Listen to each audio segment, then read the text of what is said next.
Welcome to Ding's first video. We are going to be reviewing today the Dualshock 4 controller from Sony for the new PS4. We managed to get our hands on it a little bit early, so we are going to go over the features and feel and a comparison to the Dualshock 3. So let's jump right into it. So as you can see, this is the Dualshock 4 controller. Obviously Dualshock. The description on the back includes all of its features, which does include the new touchpad on the front, the built-in speakers with stereo headset jack, the dual analog sticks, of course, and the new share button, which of course we're all very excited for. And in enabled games, there's the light bar, which effectively gets rid of the light wands, which really did anyone like those? But moving on. The one catch to the light bar, if you didn't already know, is it does require the PlayStation Eye. So let's open this guy up and take our trusty knife and cut it open. I think any of us should be allowed to handle knives. Just open it up.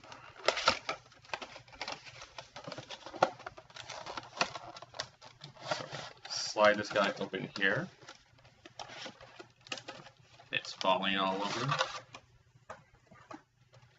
So open up the plastic cover and the Dualshock for everyone. So this guy here, as you can see, very, very similar to the Dualshock 3. Obviously they've made a few changes.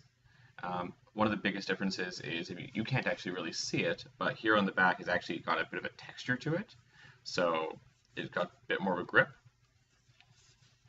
Of course, your analog sticks, which this time have a little bit of a ridge on them to help pull them around. Your shape buttons have not changed at all, so they haven't moved at all. The PlayStation button obviously dropped down a tiny bit here with the speaker just above it. The D-pad has not changed much either. The only real difference is a slight cosmetic look to it.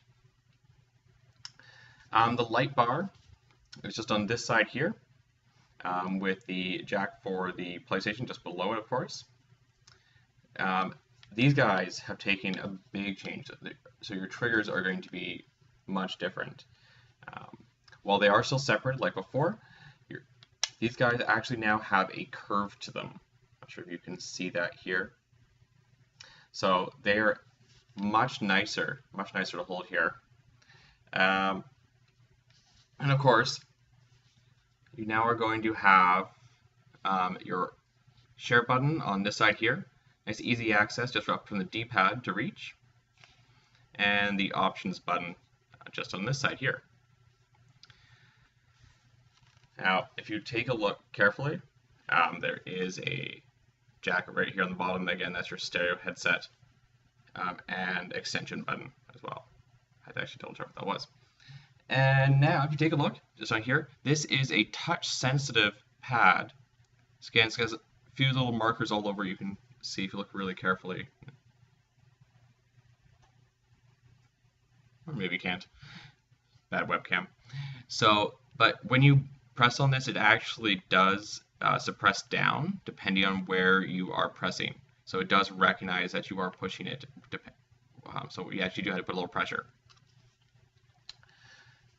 Overall, it is a very, very nice feel. I was a little worried about the redesign as they are trying to appeal to a lot of the Xbox fans this time around. But in comparison, overall, it's very, very nice, and it does feel possibly a bit heavier. So just so you guys can see, this guy here is, of course, this classic Dualshock 3 with the Dualshock 4 right beside it. As you can see, everything is basically the same with minor changes. Obviously, analog sticks are a bit smaller this time around. There's no start button, and things are repositioned a bit. One of the biggest differences, as you can probably tell, is the handles on them. On the Dualshock 4 is considerably larger. Obviously, for bigger hands, it's a little bit more comfortable. So for all of you growing up as kids, the original Dualshock was pretty good. Look at me, I can't talk.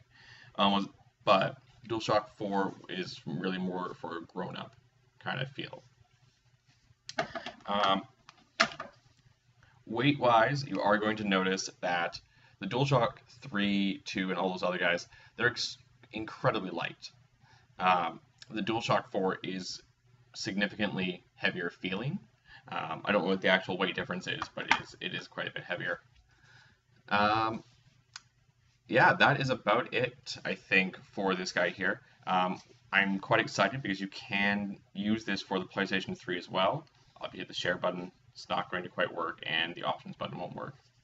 But the general functions of it will work the same. So we're going to go plug this in and give it a test as well. I'm sorry, I'm not going to show you that one. That's just for my own fun use here. Stay tuned though, we are going to be doing more, probably some unboxing for the PlayStation 4 when it does come out. And we'll try to be doing some streaming of some games when they come out as well. So stay tuned, subscribe, and enjoy.